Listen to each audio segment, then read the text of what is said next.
Apa saya jadi host tak? Aneh udah aku goblok bisa. Oke. Halo semuanya, kembali lagi di channel Tion by TVO Dr. Talk. Jadi perkenalkan saya Henry dan di sini ada Dr. Hans, our beloved nutritionist. Nutritionist apa? Boleh, nutritionist boleh. Saya dokter. Jadi pada hari ini ya kita berdua akan mendiskusikan sebuah topik yang sangat menarik dan aku pengen tahu banget topik ini soalnya ini tentang masa depan kita, yaitu penyakit kardiovaskular. Bagi yang belum tahu kardiovaskular itu apa, kardiovaskular itu adalah jantung ya teman-teman ya. Dan menarik banget, kita ada opening kapan hari ada yang sempat tanya-tanya ibu-ibu mengenai apa itu namanya penyakit tradisional ya loh, yaitu angin duduk gitu. Jadi angin duduk itu apa sih dok? Aku nanya. Ya, oke. Jadi banyak orang memang selama ini kan mengatakan itu bukan tradisional, sebetulnya lebih tepatnya penyebutannya itu masih belum banyak yang paham ya. Jadi kalau selama ini banyak orang mengenalnya dengan istilah angin duduk, atau dalam arti orang tiba-tiba tenang-tenang kemudian check out. Iya, itu kayak dulu aku waktu kecil kan nggak boleh harus pakai baju terus gitu. Itu sebetulnya satu mitos ya, penyebutannya yang tradisional, tapi penyakitnya tidak tradisional. Okay. Penyakitnya pun sampai sekarang masih cukup banyak yang mengalami, atau bahkan terakhir saya Henry ya, saya itu cek data Indonesia itu termasuk 5 besar dari orang yang mengalami penyakit total populasi ya, yang mengalami penyakit kardiovaskular tertinggi di dunia. Oke. 5 besar tuh. Jadi US, ya, kemudian India, kemudian dari Uni Eropa tapi kan besar sekali. Iya. Ya. Nah, artinya apa? Sebetulnya kalau kita bicara sekarang itu hanya soal penyebutan. Dulu karena banyak orang yang belum paham, sekarang lebih banyak yang lebih paham. Sedikit lebih banyak. Jadi sebetulnya angin duduk itu adalah masalah penyakit jantung koroner. Oke. Nah, selama ini kita mungkin dikenal dengan istilah di medis itu PJK, penyakit jantung koroner. Nah, bedanya apa? Bedanya kalau angin duduk itu dirasakannya pada waktu kita itu relax. Pada waktu kita duduk seperti ini santai. Kalau orang itu aktivitas, orang itu kan seringkali nggak merasakan sakitnya, terdistract dengan aktivitasnya mereka, mungkin dalam arti ini banyak faktor ya, salah satunya karena dalam arti mereka itu melakukan aktivitas, akhirnya mereka tidak terlalu fokus pada apa yang mereka rasakan. Itu yang pertama ya. Faktor yang kedua adalah karena jantung kita sudah tidak bisa mengkompensasi. Nah, angina pun itu ada beberapa jenis. Ada angina yang stabil. Ya. Sebelum itu, kompensasi itu maksudnya ya apa? Jantung nggak bisa kompensasi. Gini, kompensasi itu gini, tubuhnya manusia itu kan sebetulnya didesain luar biasa sama Tuhan. Kita diberikan organ itu yang sedemikian kuatnya. Kalau kita belajar mengenai fisiologi tubuh manusia, sebetulnya tubuhnya manusia itu organnya sangat-sangat kuat. Okay. Kalau sampai kita tidak bisa mengkompensasi apa yang terjadi di dalam tubuh kita, artinya apa? Pertama, itu sudah berlangsung dalam waktu yang sangat lama. Makanya penyakit-penyakit seperti ini dikatakan penyakit kronis. Yang kedua, karena apa? Karena ini sudah terakumulasi, sudah kronis sampai tubuh kita sudah tidak mampu untuk mengatasinya lagi. Nyerah. Nah, itu yang saya katakan tadi, tidak bisa mengkompensasi lagi. Wow. Jadi dengan kondisi, dengan perusakan yang terjadi, ya kalau kita mungkin mau ibaratkan sebagai manusia itu, let's say analoginya mobil, gitu. Nah, mobil itu kalau sudah tidak pernah di-maintain, tidak pernah dirawat, tidak pernah kita lakukan cek rutin, lama-kelamaan akan rusak. Nah, bedanya apa manusia dengan mobil? Mobil tidak bisa memperbaiki dirinya sendiri. Manusia bisa memperbaiki dirinya sendiri. Itu yang kita katakan dengan kemampuan regenerasi. Tapi lain mobil ada spare part manusia. Betul. Sekarang juga ada spare part betul. Ada spare part ilegal ya. Meskipun itu ilegal gitu. Tapi artinya gini, sekarang ada transplantasi dan lain-lain. Jadi gini, again ketika kita berbicara mengenai angina pectoris, itu adalah suatu kondisi nama medisnya dari angin duduk. Ya, jadi angin duduk. Jadi ya kalau kita mau bilang ada istilah-istilah yang dicocok logikan ya. Jadi angina pectoris ya dikatakan angin duduk. Nah, sering kali kita bilang masuk angin dan itu kan dikaitkan dengan itu ya. Yang sebenarnya tidak tepat. Artinya apa? Angina itu bahasa medisnya artinya rasa sakit, nyeri. Pectoris itu di dada, jadi pektoral. Ya, jadi angina pectoris itu rasa nyeri yang di dada. Ini juga seringkali yang bulan lalu kita berbicara mengenai heartburn ya pada orang yang punya masalah GERD. Nah ini kan seringkali disalahartikan. Ini jadi masih connecting dengan yang kita bahas kemarin. Yang kemarin kita bahas orang itu seringkali merasakan nyeri di dada yang dengan istilah heartburn tadi seringkali ada selisih dengan orang yang benar-benar punya masalah nyeri di dada, angina pektoral tadi itu. Jadi nyeri di dada yang diakibatkan karena apa? Karena penyumbatan pembuluh darah di jantung. Akhirnya jantung tidak mendapatkan suplai oksigen. Kemudian terjadi yang namanya iskemi miokardium. Itu. Ya, jadi iskemi miokardium itu apa? Iskemi itu yaitu jadi jantung kita tidak mendapatkan suplai oksigen, kemudian dia merasakan sakit. Sakit itu beda ya Pak sama heartburn ini? Nah ini bedanya. Kalau memang sulit ya kalau kita mendefinisikan rasa sakitnya. Rasa sakitnya kalau untuk di jantung itu seperti dalam arti diremas. Ya. Di bagian sini atau? Nah gini, kalau kita berbicara nyeri itu kan ada. Ini akan sedikit meluas ya. Tapi gini, nyeri itu tidak semua orang bisa langsung merujuk pada salah satu lokasi. Karena ada yang kita istilahnya itu river pain. River pain artinya gini, rasa sakitnya menjalar. Jadi ada beberapa orang itu kan tergantung dari toleransi rasa sakitnya mereka. Ada mereka yang bahkan merasa sampai di punggung. Jadi rasa sakitnya itu bisa tembus sampai punggung. Ada yang bisa sampai di leher belakang. Gitu. Artinya apa? Kita sulit untuk mendefinisikan, rasa sakitnya di mana dong? Gitu. Atau rasa sakitnya seperti apa? Karena tiap orang ini bisa berbeda-beda. Sekarang makin serem ya berarti ya? Iya. Jadi simptomnya itu terjadinya pada waktu kapan? Nah, kalau angina pectoris ini, angin duduk ini, dia munculnya bisa beberapa kondisi. Contoh, pada orang yang olahraga. Ya. Nah, biasanya itu kita katakan itu angina stabil. Nah, angina stabil itu bedanya apa? Angina stabil itu dia masih terkompensasi dengan kita istirahat. Jadi misalnya kita olahraga kenceng nih, ya, dan kita punya heart rate meningkat, otomatis tekanan di jantung kita juga akan meningkat. Gitu. Pressure-nya meningkat, traumanya meningkat, kemudian akan terjadi rasa sakit. Sebetulnya ketika angina itu masih stabil, biasanya pada orang-orang olahragawan, meskipun itu juga tiap orang punya kondisi kesehatan yang berbeda ya tadi. Biasanya itu akan bisa tereduksi atau menurun penyumbatannya itu ketika dia istirahat. Atau misalnya dengan obat-obatan yang golongan nitroglycerin, itu dia masih bisa terbantu. Nah, ketika orang itu sudah dikatakan anginanya tidak stabil, nah itu tadi ya, angina tidak stabil itu apa? Ya artinya dia sudah tidak bisa mengkompensasi. Jadi sekalipun istirahat, dia biasanya ya itu. Nah, jadi ada lagi satu jenis angina itu yang dia anginanya dia biasanya terjadi pada waktu di malam hari. Nah, itu juga biasanya pada orang-orang yang mereka sedang istirahat. Kenapa kok banyak ya, mungkin Hendri juga sering dengar, kenapa pada waktu orang itu ada yang tidur kemudian bablas, hilang. Nah, itu juga sebenarnya salah satu jenis angina. Oh, oke. Gitu, itu variasinya jadi seperti itu. Bukan berarti kayak udah dipanggil dengan pribadi. Iya, jadi ya seringkali kalau makanya kita kalau mitos, ya ini kan bisa berai kita dalam arti setiap orang pasti punya persepsi yang berbeda-beda. Jadi artinya gini, ketika kita kembali ke masalah angin duduk tadi, angin duduk apapun, ya angin duduk yang benar-benar kita duduk di teras gitu, terkena angin sepoi-sepoi, atau orang yang olahraga, yang intas daripada olahragawan, itu juga bisa terjadi angina. Ya, kemudian pada orang yang tadi sedang tidur, itu pun juga bisa terjadi angina. Itu pun semuanya berkaitan dengan apa? Dengan yang namanya masalah jantung.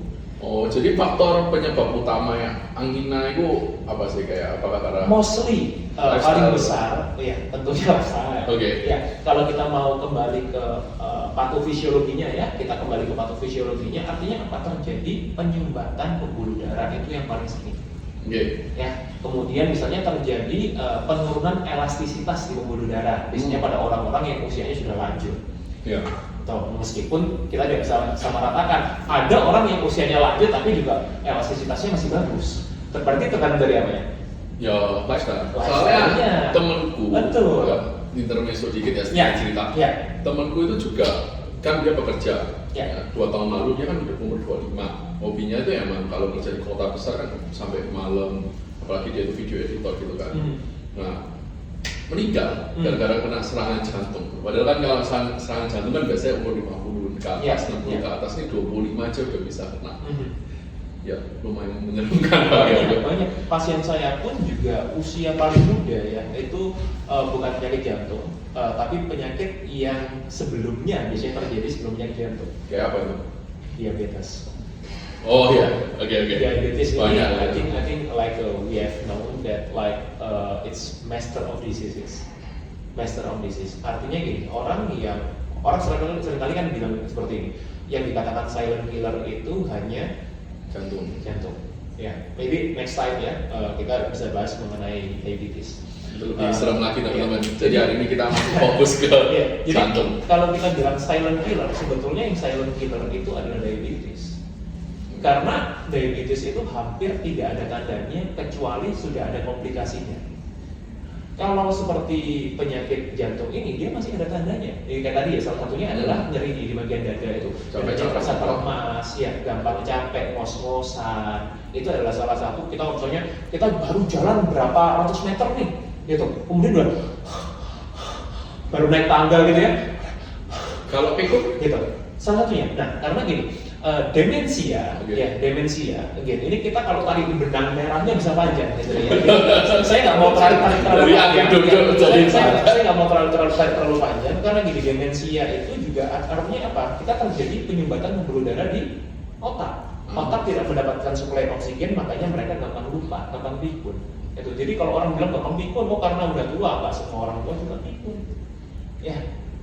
Nah, jadi penyakit degeneratif.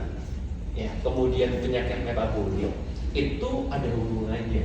Nah, jadi karena bidang saya itu adalah naturopath, nah makanya saya mempelajari masalah-masalah kesehatan itu secara holistik. oh ya, secara holistik. Artinya gini, kita nggak bisa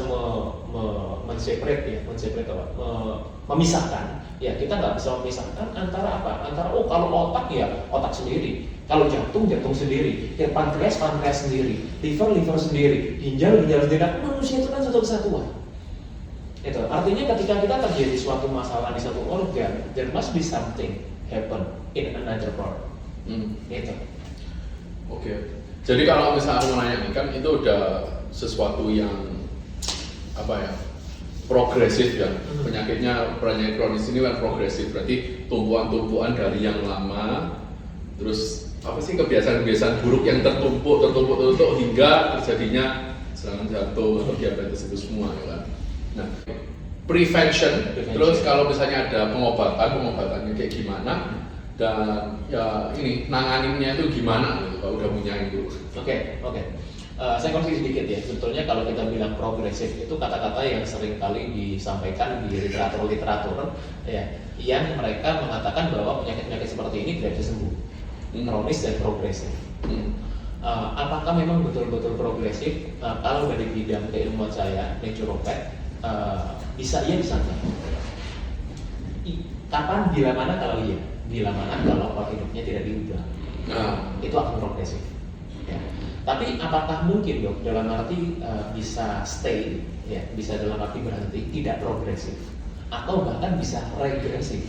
Regresif itu apa? Regresif itu bisa mundur, atau kita katakan kalau kita masalah metabolik itu reverse. Oh, reverse. Oh, jadi lebih baik. Regresif itu mundur. Itu jadi lebih baik atau lebih baik dong? Oh, akhirnya malah keterbelakangkan. Jadi kalau progresif berarti kan penyakitnya akan makin lama makin parah. Oh iya. Ya, kalau regresif apa berarti dia bisa reverse, bisa mundur ke kondisi sebelumnya. Nah, manusia itu kan awalnya semuanya adalah sehat. Sampai mereka mengalami suatu ketidakseimbangan, ya, suatu ketimpangan di mana? Dimanapun, di hormonalnya, di mikrobiomanya, ya kan, di sistem syarafnya, di sirkulasi darahnya, di sirkulasi limfonya, kan banyak tuh. Di mindset ya jauh Pak. Mindsetnya, ya kan, gitu. Nah jadi artinya gini, ketika kita bicara, apakah semua penyakit-penyakit yang tadi seperti kita bicara angina pectoris ya, penyakit jantung koroner, apakah ini pasti progresif? Maybe yes, maybe no. Berarti Depends on you. sebelum ke seriusnya, Berarti kalau misalnya aku nggak pakai baju manggung itu nggak masalah kan? Nggak Ada hubungan sama sakit jantung kan? Oh iya. Nggak ada masalah. Ingat ya bapak-bapak yang setuju sama aku yang hobinya di rumah kepanasan, apalagi kita di Surabaya, nggak pakai baju, it's fine. It's fine. Nggak ada masalah. Ya jadi bahkan kalau kita mau flashback ya, dulu orang-orang baju itu kan diciptakan baru mulai tahun berapa? Ya kan? Artinya apa? Sebetulnya ketahanan tiap orang itu berbeda-beda. Yeah. Nah, kita nggak bisa menyamaratakan karena nggak pakai baju atau karena mungkin tidurnya suhunya terlalu rendah atau seperti apa. Nah ini kan berai ya. Ya orang beda-beda, kita nggak bisa mengeneralisasi. Tapi yang paling penting kita perlu tahu esensinya. Ya, yang namanya kesehatan itu tergantung dari kondisinya tiap orang masing-masing, ya, tergantung dari pola hidupnya orang masing-masing juga. Nah tadi yang Hendri katakan ya, kalau kita bicara mengenai preventif, ya preventifnya, kemudian mungkin kalau kita bilang kuratifnya seperti apa, yang penyembuhannya seperti apa, rehabilitatifnya seperti apa, maintenance-nya seperti apa. Tentunya apa ya, kalau kita bicara penyakit yang disebabkan karena pola hidup, berarti cara yang paling efektif untuk memperbaikinya adalah dengan memperbaiki pola hidupnya, iya kan? Gitu. Nah, kita kan semuanya sama ya. Kita, mobilnya rusak karena tidak diganti olinya. Soalnya mobilnya tua, iya. Mobil baru. Nggak boleh. Mobilnya rusak karena tidak diganti olinya. Berarti cara paling efektif untuk memperbaiki adalah ya diganti olinya, gitu, iya kan? Bukan dalam arti bukan diganti karburatornya.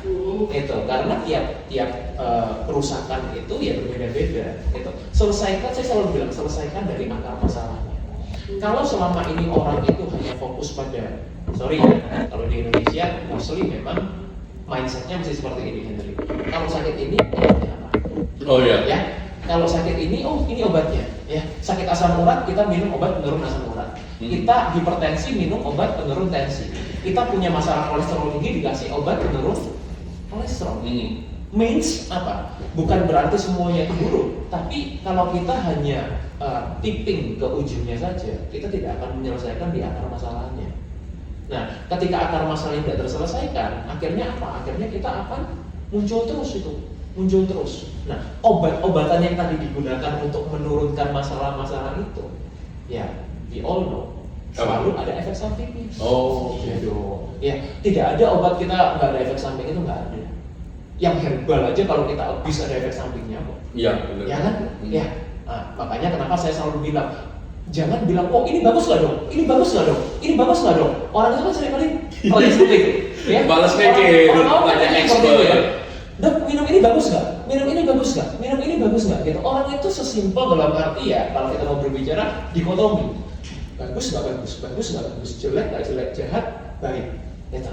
Nggak pernah gray area. Padahal yang namanya kesehatan itu adalah kontinu, itu spektrum.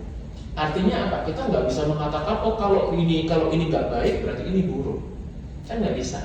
Ya, nah, untuk kita mendapatkan suatu kebaikan atau kita mendapatkan suatu manfaat dari sesuatu, berarti kita mesti tahu kebutuhan kita berapa. Itu, ya. Jadi kita nggak bisa katakan, oh kalau minum ini pasti baik, ya tak? Bener. Ya, jadi itu Henry ya. Jadi kalau menjawab pertanyaan Henry, gimana caranya untuk preventif, untuk kuratif, untuk rehabilitatif? Artinya pola hidupnya bisa diubah. Berarti tadi preventif udah, ya, pengobatannya udah, yaitu start eating healthy and start living healthy. Sama yang ketiga penanganannya ya sebenarnya ujung-ujungnya baliknya ya itu ya yang kita makan, yang kita jalani yang kita lakukan. sehari-hari. Yes, itu namanya lifestyle, pola hidup. Iya. Itu. Tapi yang paling penting itu kalau tadi aku dengerin Dr. Hans, yang paling penting itu mindsetnya dulu berarti. Mau sehat apa enggak, atau cuma mau kayak, oh aku sakit aku minum obat ini, aku bergantung ini, aku bergantung ini gitu ya. Nggak bisa menyalahkan pasiennya juga Henry, karena memang ya dari ujungnya, dari kepalanya memang doktrinnya seperti itu.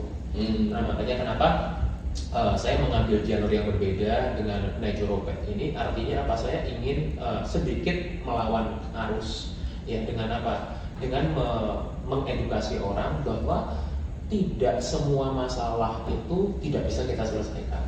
Iya. Ya, jadi ada masalah, justru lebih banyak masalah sebenarnya bisa kita selesaikan ketika kita berbicara mengenai masalah metabolik degeneratif, gitu ya. Dengan apa ya tadi itu? Dengan memperbaiki pola hidupnya. Memang memperbaiki pola hidup itu terkesannya sulit, Hendry, sulit, ya, sulit. Orang ketika minum obat saja itu jauh lebih gampang, lebih simpel. Nah, manusia itu kan tendensinya ingin sesuatu yang cepat, instan, cepat, instan, murah, ya, gitu, ya kan. Nah, makanya kenapa itu menjadi tidak menarik? Ya, karena orang, aduh, perbaiki pola hidup lama dong, nggak bisa langsung. Nah, kamu sakit juga lama kok nunggu penyakitnya. Yang namanya penyakit jantung ini, penyakit angina tadi ini kan juga sebetulnya akumulatif, panjang, gitu. Tapi karena kita tidak merasakan, yang kita rasakan hanya enaknya saja. Akhirnya apa? Akhirnya orang tidak sadar bahwa mereka hari demi hari mereka merusak tubuhnya. Nah, otomatis kalau mau melakukan perbaikan, ya takes time juga ya. Iya. Gitu. Aku nonton di YouTube ini dan ini kayak aku install di mindset. Tubuhmu ini ya, kamu mau rusak segimana pun tubuhmu itu akan selalu berjuang untuk memperbaikinya. Because tubuhmu loves you. Betul. Quick question.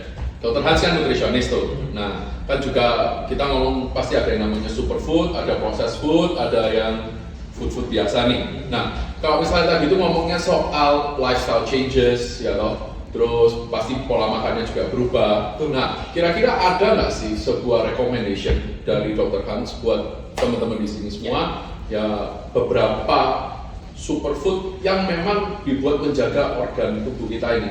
Okay. There are many superfoods. I think you know it as well. Cheerfield. Jadi kalau kita kaitannya, saya sebutkan beberapa aja ya, Hendry. Karena terlalu banyak kalau kita sebutkan, kita mention one by one. Cuma saya tadi juga sudah ada beberapa studi yang saya sudah baca mengenai hubungan dari beberapa kandungan makanan ya. Kalau kita bilang makanan itu yang paling penting kita lihat apa sih? Kan nutrisinya. Ya. Jadi bukan kalorinya. Nah, kalau kalori itu kan udah ujungnya lah. Setelah kita pertimbangkan semua, baru terakhir baru kita berapa kalorinya. Nah, orang itu kan seringkali nggak ada, maunya simpel, di bypass semuanya, gitu. Jadi makan ini kalorinya berapa? Makan ini kalorinya berapa? Itu. Padahal dalam arti kita kalau kita berbicara mengenai kalori itu kan sudah di ujungnya saja.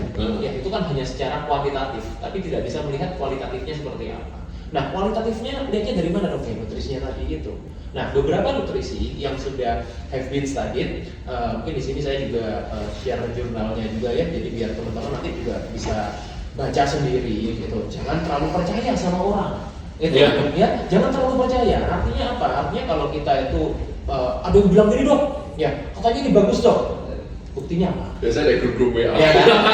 Saya tuh selalu bilang, saya sering kali dikirim sama teman gitu ya video-video. Ya sorry ya kalau jangan ada saya tidak ad hominem. Ya ada beberapa dokter yang juga mengatakan, jangan makan malam, jangan olahraga malam, jangan kayak gitu. Ya tapi tidak ada penjelasan kenapanya. Itu. Kemudian tidak membawa suatu studi yang mendukung statementnya tadi itu. Nah, makanya supaya saya tidak seperti beliau ini, ya saya sampaikan. Jadi ada beberapa studi yang mengenai namanya soy oligopeptide. Nah, interesting. Ya, jadi mungkin orang selama ini sering dengarnya adalah soy protein. Ya, soy protein. Bedanya apa dong dengan soy oligopeptide? Ya itu pertanyaan yang menarik. Soalnya biasanya kalau di box-box makanan itu kayak no soy, no gluten, no apa. Ya betul. Ya mereka tahu no soy. Nah, mungkin Hendry ya, kita bisa next time bisa bahas lebih dalam lagi ya. Tapi saya hanya jelaskan secara superficialnya aja supaya tidak terlalu panjang videonya kita kali ini. Ya, jadi gini, yang namanya soy oligopeptide itu adalah salah satu jenis peptide. Ya. Protein selama ini kan kita pahamnya hanya protein itu dalam tubuh kita dipecah menjadi asam amino. Nah, asam amino itu nanti akan dipecah lagi menjadi yang lebih kecil lagi. Nah, itu yang namanya peptide. Peptide itu jenisnya banyak, salah satunya adalah oligopeptide. Gitu. Nah, bedanya apa dengan kita selama ini? Apa dong bedanya sama kita konsumsi soy protein biasa? Ya, tahu, tempe, ya, susu kedelai, kan soy semua tuh. Bedanya apa? ya lebih murah, ngapain saya harus dapetin oligopeptide dengan mungkin pricing yang berapa kali lebih lipat. Iya. Ya kan? Nah, jadi bedanya apa? Penyerapannya. Jadi sebetulnya lebih pertama ya, kalau kita bicara mengenai penyerapannya itu jauh lebih besar. Jadi ada suatu studi ya. Jadi ini comparative nutritional value for amino acid, oligopeptide, and soybean protein. Jadi ini sudah benar-benar spesifik nih. Jadi yang dibandingkan adalah nutritional value dari amino acidnya, dari oligopeptide sama soybean protein. Gitu. Secara jumlah proteinnya sama sebetulnya. Nah terus bedanya di mana dong? Bedanya adalah penyerapannya. Betul. Karena kalau kita makan apapun, yang paling penting itu apa? Adalah berapa banyak yang diserap dan berapa banyak yang digunakan. Oke. Iya dong. Ya kalau kita sekarang makan ini 10, anggaplah kita makan 10 gitu. Tapi yang bisa diserap tubuh cuma 3. Sama yang bisa diserap tubuh itu ada 8. Beda nggak kira-kira? Beda, ya kan? Nah, atau lagi kena ini. Kalau yang diserap itu cuma 3, berarti 7-nya kebuang. Kalau yang bisa diserap tubuh 8, berarti 2-nya kebuang. Nah, setelah bisa diserap tubuh, misalnya 8 nih yang bisa diserap tubuh. Kemudian yang bisa digunakan, yang bisa diutilisation ada berapa? Kan gitu.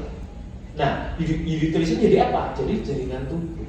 Ya, jadi kita punya syaraf, jadi kita punya otot. Ya, jadi kita punya rambut, jadi kita punya kuku, jadi kita punya kulit. Ini kan outputnya semua. Gitu. Makanya kenapa yang kita lihat dari luar tuh, kulitnya tambah bagus, rambutnya makin tebal, ya kan, kukunya lebih kuat. Itu adalah apa? Itu adalah manifestasinya dari apa yang terjadi di dalam tubuh kita, dari apa yang kita serap, dari apa yang bisa tubuh kita gunakan. Gitu. Kalau kita cuma makan banyak makan protein ini. Proteinnya dari mana? Dari soy. Bagus ini proteinnya tinggi, kan gitu. Tapi penyerapannya kurang maksimal. Kalau nggak keserap gimana? Nah kalau nggak bisa keserap, berarti jadi apa? Kemungkinannya ada 2. Ya, jadi energi atau tertumpuk di dalam tubuh kita, tidak bisa digunakan. Ya, kemudian ketika tidak bisa digunakan, dia akan mengganggu keseimbangan hormonal kita, kan gitu. Ya kan? Nah, jadi again supaya lebih simpel ya, supaya kita tidak kemana-mana.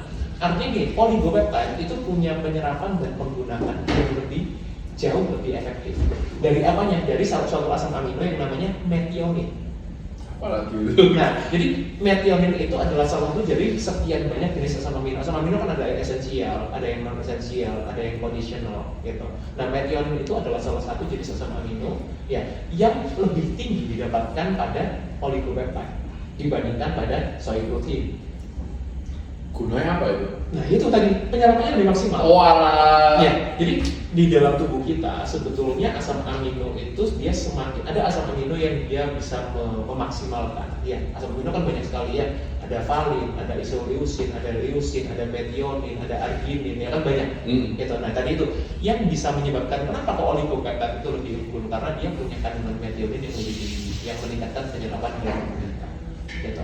Nah, ketika kita konsumsi oligopeptide yang dari soy, soy oligopeptide tadi itu, dia jauh lebih tinggi potensinya dibandingkan soy protein biasa.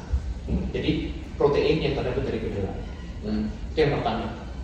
Yang kedua, selama ini kan orang selalu takut soy itu dengan hormon estrogennya. Ya, hormon estrogennya. Which is, kalau kita bicara mengenai hormon estrogen, itu ada hormon estrogen yang natural, ada hormon estrogen yang sintetis. Ya, nah kebanyakan ketika kita membuat protein, soy protein itu menjadi isolate, dia akan melalui proses yang panjang. Itu yang kita katakan sebagai namanya ultra process. Gitu. Nah, berbeda dengan processed food. Nah tadi Henry sempat katakan di awal, ada yang superfood, ada yang processed food. Nah sebetulnya kalau kita mau bagi, ada yang whole food, pembagiannya itu whole food, ya. Ada yang processed food, ada yang ultra processed food. Nah batasnya sampai mana dong? Yang kita katakan ini bisa diserap sama tubuh kita dan tidak menimbulkan masalah. Batasnya ada sampai proses. Karena kalau sudah sampai ultra proses, artinya apa? Biasanya mereka sudah melalui proses yang panjang, ya, yang kemudian ditambahkan bahan-bahan aditif, artificial, preservatives, ya, whatever you name it, ya kan? acidifier, emulsifier, etc., and so on. Ya, yang menyebabkan itu nanti namanya adalah ultra processed food. Nah, itu yang tidak bisa diterima oleh tubuh kita. Artinya, ketika kita konsumsi soy protein yang contoh paling banyak yang ultra processed, yang selama ini dipakai adalah soy protein isolate. Itu berbeda dengan oligopeptide, soy oligopeptide yang dia batasnya itu sampai diproses, bukan ultra proses. So basically, dokter tadi ngomong kayak soy itu kalau misalnya kebanyakan kurang bagus, ya kan. Terus hati-hati sama yang namanya isolate ini, ya kan. Kalau bisa konsum aja yang oligo, gitu kan. Oh, berarti basically ya, kalau misalnya kita mau jaga kesehatan kardiovaskular itu salah satunya itu ada di superfood soy oligopeptides ini. Yes. Terus ada lagi nggak kira-kira? Salah satu yang juga membantu itu juga walnut, ya. Oh ya, walnut itu salah satu jenis kacang-kacangan. There has been many studies yang bisa saya bawakan di sini. Salah satu studi yang memang dia membicarakan mengenai cardiac risk. Ya, jadi kita konteksnya adalah penyakit jantung. I think most of all, knows that walnut itu salah satu kandungannya adalah lemak sehat. Ya, yang kita bilangnya adalah PUFA. Ya, PUFA, polyunsaturated fatty acid. Ya, PUFA. Nah, kandungan omega 3, kandungan omega 3 itu juga salah satu yang sudah sangat banyak dikatakan bahwa omega 3 itu baik untuk kesehatan jantung, baik untuk kesehatan otak kita. Itu benar nggak? Oh betul. Okay. Tapi kan yang namanya omega 3 itu kan jenisnya banyak. Nah, beberapa omega 3 itu penyerapannya lebih kurang, ya. Beberapa omega 3 penyerapannya lebih baik. Yang baik apa? EPA DHA. Ya, itu penyerapannya akan lebih baik, penggunaannya juga akan lebih optimal. ALA itu konversinya paling kecil. Sebetulnya di walnut itu kandungan paling besarnya adalah ALA.